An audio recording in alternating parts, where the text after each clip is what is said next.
इन प्रोग्राम पंहिंजनि जी कचहरी में शरीक थींदड़ सिंध जे मुख़्तलिफ़ ज़िलनि मुख़्तलिफ़ ॻोठनि ऐं शहरनि खां आयल समूरनि दोस्तनि खे चोर जमाली पेचण ते आउं भलीकार चवां थो।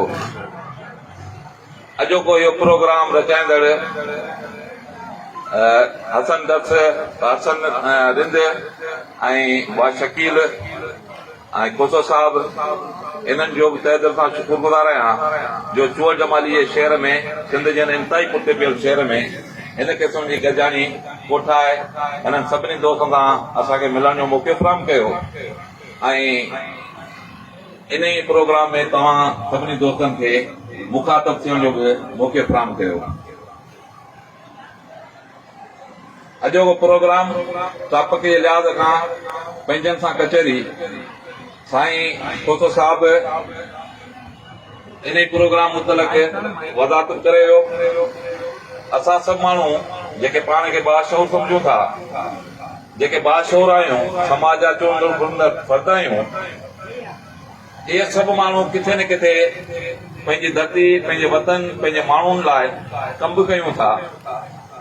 हिते ॻाल्हि मुंहिंजो जीअं त एजुकेशन सां तइल्लुक़ आहे त ॻाल्हि हली सिंध जी एजुकेशन जी, त असां पंहिंजे माण्हू खे ख़ुशहाल कीअं करे सघूं था, माण्हुनि में इहो शऊर कीअं पैदा थींदो त असांजे वतन, असांजी धरती जा असांजा वसीला उहे छा आहिनि, माण्हू ज़िंदगी कीअं पिया गुज़ारीनि, उन्हनि जी ज़िंदगी कीअं गुज़रणु खपे, इहो सभु कुझु तॾहिं ई बहितर थी सघे थो जॾहिं असां में एजुकेशन असांजे घर में पहुचे, असांजे ॿारनि ताईं पहुचे, असांजे नियाणियुनि में पहुचे।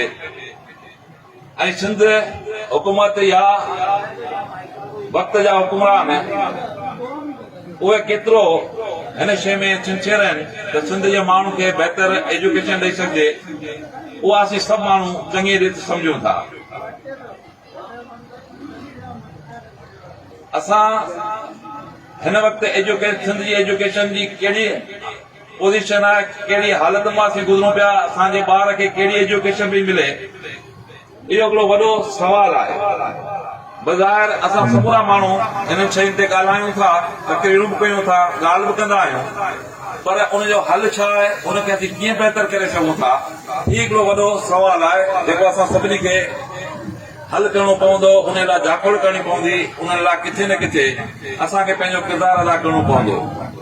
आउं तव्हांखे ॿुधायां त सिंध हुकूमत हिन वक़्तु सिंध जा 5000 जे लॻभॻि स्कूल बंदि करे छॾिया आहिनि, पर कंहिं बि ॻोठ मां कंहिं बि ज़ाहिर असांजो कंहिं न कंहिं ॻोठ सां कंहिं शहर सां ज़रूर तइल्लुक़ आहे, पर किथां बि का रड़ कान थी आहे। कंहिं बि खोड़ सारा स्कूल बुनियादी सहूलियत खां महरूम आहिनि।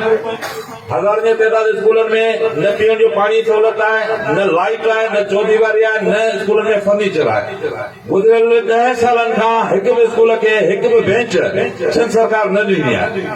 ही सिंध सरकार जो सिंध जे माण्हुनि सां सिंध जी एजुकेशन जे मामले में जेको रवैयो आहे, इहो तव्हांखे सम्झणु खपे त सिंध जे माण्हुनि सां हिन हुकूमत जो सिंध जे माण्हुनि कीअं उहो सुबल करणु चाहींदी, कीअं उहो सिंध जे बाक़ी वसीलनि जी पूरा जेको थिए थो पूरा उहो कहिड़ो कंदी हूंदी, जिते असांखे बुनियादी ज़रूरत जेका असांजो हक़ आहे एजुकेशन जो उहो बि नथो मिले, त बाक़ी ॿिया हक़ असांखे कीअं मिलंदा। त हीअ हिकिड़ी आउं सम्झां थो त हिकु साज़िश तहत सिंध जे माण्हुनि खे ज़ाहिर रखण जे लाइ हिन क़िस्म जूं पॉलिसियूं जुड़ियूं हुयूं। सिंध हुकूमत रोज़ाने जी बुनियाद ते ऑपरेशन कंदी आहे, रोज़ाने जी बुनियाद ते नई पॉलिसी आणींदी आहे, जॾहिं त सुधरियल मुल्कनि में ही हूंदो आहे त हर 20 सालनि जी पॉलिसी या 30 सालनि जी पॉलिसी आंदी हूंदी आहे त 30 सालनि में असांखे एजुकेशन किथां खां किथे पहुचाइणी हूंदी आहे। पर इहा सिंध हुकूमत वाहिद सूबो आहे पाकिस्तान जो जंहिंमें हर 3 महीननि खां पोइ नई पॉलिसी अचे थी। हर 3 महीननि खां पोइ जेकॾहिं सेक्रेटरी तब्दील थिए थो त उहो पॉलिसी पंहिंजी खणी अचे थो, जे मिनिस्टर तब्दील थिए थो त पॉलिसी पंहिंजी खणी अचे थो, हू पॉलिसी सां गॾु पंहिंजा ऑफिसर बि खणी थो अचे। त हीअ संजीदगी आहे। हिन मां तव्हां ॿुधो हीअ सिंध हुकूमत जी असांजे माण्हुनि जे लाइ सिंध हुकूमत केतिरा संजीदा, इहो हिकिड़ो वॾो सुवाल आहे जंहिं ते असां सभिनी बाशऊर माण्हुनि खे ख़ासि करे ऐं असांजा कॉन्फ्रेंस दोस्त बि वेठा आहिनि जेके वर्किंग कनि था, पंहिंजी धरती जी, पंहिंजी धरती माण्हुनि जी ॻाल्हि कनि था, जेके उन लाइ ॾींहुं राति महिनत कनि था, घर घर वञनि था, माण्हुनि ताईं हिननि समूरी शयुनि जी प्रचार कनि था। पर सवाल इहो आहे त असांजो सॼो वर्क ही तॾहिं नतीजा खे हिसाब साबित थींदो जॾहिं असांजे माण्हू में एजुकेशन ईंदी। उन लाइ बुनियादी बेस इहो आहे त अचो सभु गॾिजी करे सिंध जी एजुकेशन लाइ वर्क कयूं, माण्हुनि खे सरकार खे ही पैगाम ॾियूं, हुनखे मजबूर कयूं त हू सिंध जे हर घर जे ॿार खे एजुकेशन मुफ़्त फराहम करे। न त ही दुकान खुली विया आहिनि प्राइवेट स्कूलनि जे नालनि ते। असां सां वॾो ज़ुल्म आहे, असांजी ॿोली तबाह पई थिए। प्राइवेट स्कूलनि में सिंधी नथी पढ़ाई वञे, जेका पढ़ाई थी वञे उनजो असरु ॾाढो इंतिहाई ख़तरनाक आहे। 4,000-3,000 टीचर कहिड़ो सिंधी पढ़ाईंदो हूंदो, कहिड़ा सब्जेक्ट पढ़ाईंदो हूंदो, पर छा आहे त असां वटि हिकिड़ो सिस्टम आहे त असांजो ॿार असां वेल डेवलप करे उन स्कूल में पहुचायूं था। हू अंग्रेज कोल अची जेकॾहिं घर में ॿुधाए थो त असांजे रहन में त असां एजुकेशनल थी विया आहियूं, जॾहिं त ही इंतिहाई ख़तरनाक शइ आहे। हिकिड़ो वापार शुरू थियो आहे एजुकेशन नाले ते। स्कूल जेके खुलिया विया आहिनि, प्रोफेशनल इदारा जेके आहिनि, इहे दुकाननि जी शिकिल इख्तियार करे विया आहिनि। ऐं असांजा सरकारी स्कूलनि खे प्रोपेगेंडा ज़रिए सिंध जे उस्ताद जे ख़िलाफ़ प्रोपेगेंडा कई पई वञे त सिंध जो उस्ताद पढ़ाए कोन थो, जॾहिं त बदकिस्मती इहा आहे त सिंध जो उस्ताद पढ़ाए थो, पर सिंध जो उस्ताद खे उहो माण्हू नथो ॾिनो वञे, स्कूल में ॿार खे उहो माण्हू नथो मुहैया कयो वञे जेको असांजे प्राइवेट स्कूल खे हथ वठी हुन माण्हू ॾिनो आहे। वॾियूं फीयूं, वॾा थेला, ॿार वेल डेकोरेट। असांजो माइट जेको आहे उनजो किरदारु इहा आहे त जेको प्राइवेट में ॿार पढ़े थो उनखे सुबुह मां घरां वठे थो, स्कूल ते छॾे थो ऐं वापसि वठी स्कूल खां मोकिले टाइम ते वठी घर छॾे थो। पर सरकारी स्कूल में पढ़ंदड़ ग़रीब ॿार खे उनजो माइट इहा हालत आहे जो साल दाख़िल कराइण खां पोइ साल ताईं ख़बर नथो करे त मुंहिंजो ॿारु आया स्कूल में आयो पढ़ियो या न।